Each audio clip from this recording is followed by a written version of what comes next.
Welcome to another episode of the Operation Anti-Indoctrination podcast. I'm your host, JB.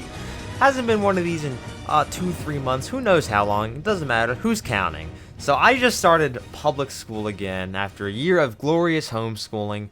We're just gonna say it was we've all read Sun Tzu, or at least heard his quotes. Know your enemy. We'll just say that's what it was. But anyway, I've got some stuff I need to get off my chest. I've got some stuff I need to rant about. So that's what this podcast is going to be. A little bit of a free-form, unstructured rant about a specific topic I have in mind, which is basically the impact of the school system upon the modern American and global economy, which is a very interesting topic that nobody discusses. Everyone talks about how the school system does all these things to you when you're in there. It makes you into basically a wage slave. It makes you blindly follow orders, blah, blah, blah.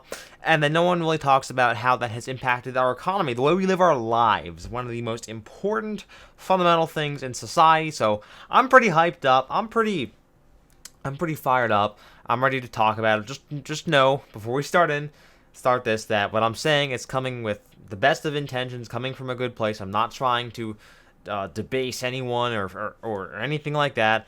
I just think that I have some stuff on my mind that you should know. This is like one of those car rant videos. I got stuff and you need to know it. Except this is a podcast, not a car rant video, because I don't own a car yet.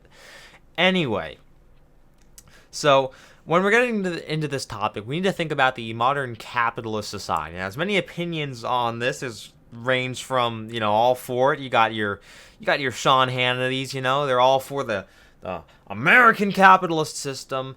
And it could be argued that our system that we have today is not capitalist at all. That's probably what I would say, and we'll get into that. But basically, there's many opinions on it. Some people are on the other side. They're saying that we need to completely overhaul the economy for a communist, revolutionary economy, which obviously does not work. I think that's something we should be able to agree on, that does communism work? No, but why do people support communism? That's an interesting question that cannot just be written off as, oh, well, school system bad, therefore people support communism.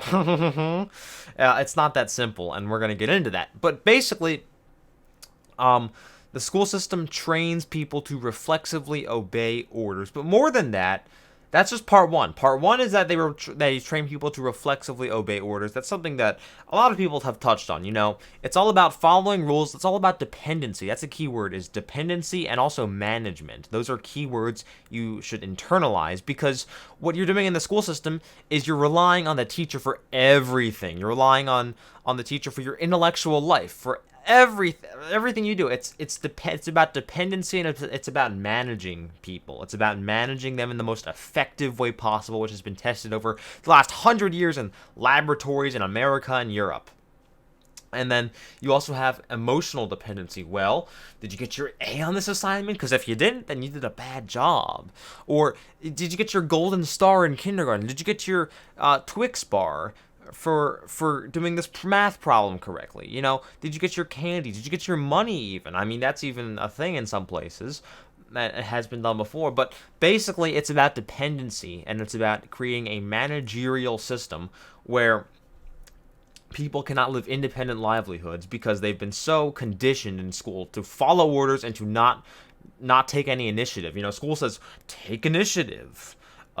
What's their other saying? I can't remember it. I'll come back to that. But they have all these cringe sayings about how you need to, man up or whatever, and then they never teach you how to do that. They never teach you anything that's useful in the real world, and what they do teach you, what that should be useful in the real world, is based off dependency and management. It's never based off letting people explore their own educations.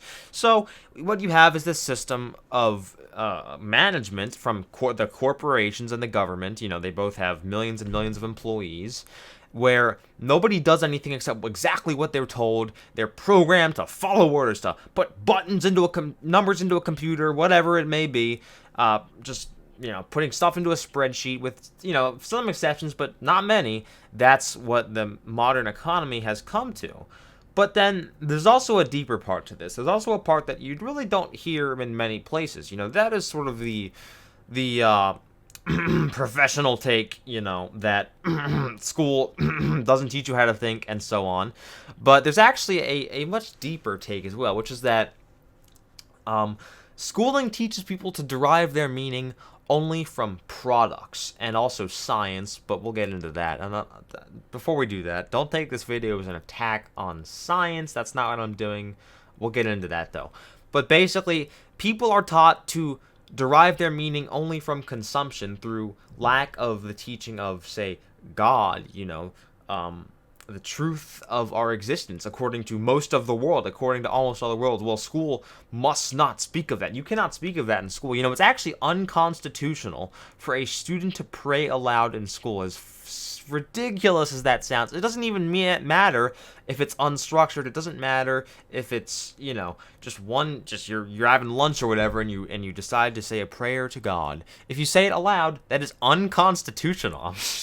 That sounds legit. Yeah, I know. So, anyway, what you have is a system where nobody has any meaning, so what they end up deriving it from are products, or the newest iPhone, the PS5, that's all over the place. And that's what people derive their meaning from. And that's what people think about, is how much fun can I have? How hedonistic can I be?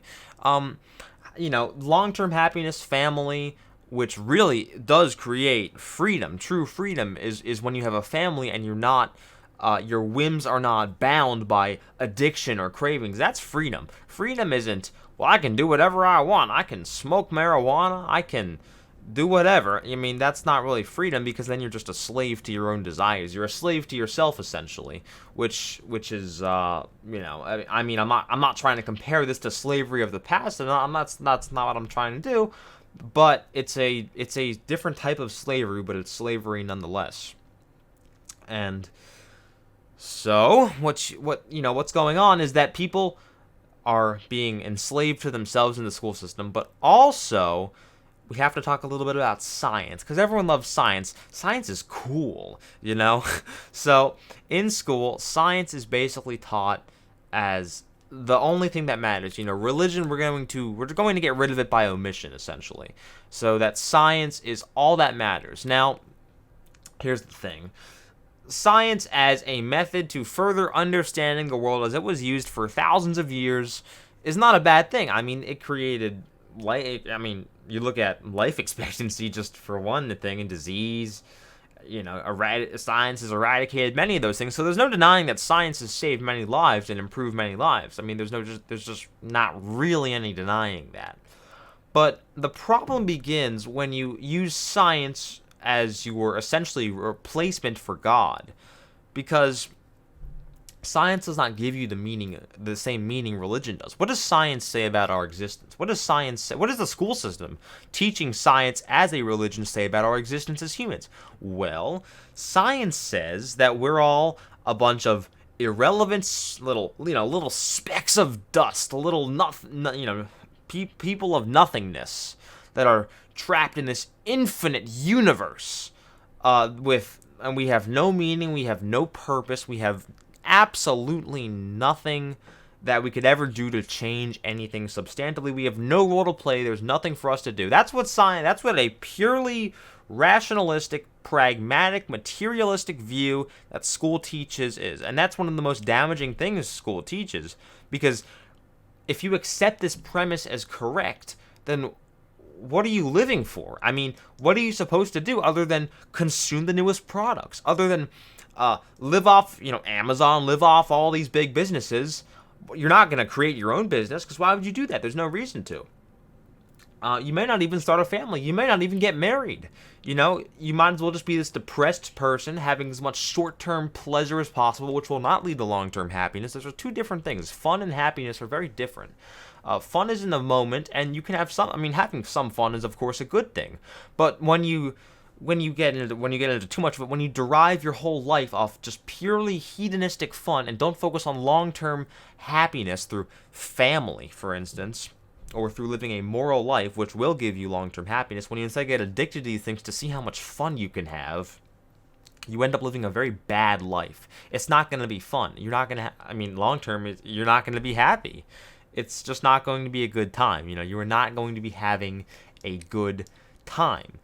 So, anyway, what does this have to do? We're kind of going off track here, but what does this have to do with the modern economy? Well, basically, you're not going to be creating anything. You're not going to be doing anything of interest. You're going to be getting some desk job at some office you don't care about, because why would you ever put in the work to create your own business? And, you know, as an example, why is running a lemonade stand illegal in this country? Why do you think that's the case? Whereas, you know, pornography, selling pornography for children, that's perfectly legal. But why is a lemonade stand illegal? Well, because again, our economy is derived off no independence. It's all about dependence. That's what it's all about. And it's derived off short-term pleasure. Those two things are absolutely related through the school system. That's what our economy, the fabric of our nation, has become derived off of. Because we have gone from being an economy of producers, an economy of localized business. And over the last 150 years, really ever since the end of the Civil War, when people when the industrialists got a taste of what they could do with a centralized economy and where people had to buy their products, we've been transitioning to this economy where instead of people buying what they need, and instead of having a local economy where everyone starts their own business and no one wants to work for anyone, we've gone to an economy where everyone is sort of just existing as a consumer. They're not producing anything, and they're not starting their own businesses, and we don't have, the last year and a half has really done a number on these local businesses, of course, through all this lockdown stuff. So you have an economy where nothing is being produced. We're all about consuming, and we're all about enslavement to these massive corporations, and there's no independence allowed, and that starts in the school system. And again, lemonade stand, it's illegal. Doesn't mean it doesn't happen. There's still some independent spirit, breaking the law. That does happen. As a matter of fact, a couple weeks ago, I did get some lemonade from a lemonade stand. It was a good time, too. But, that's the exception, right?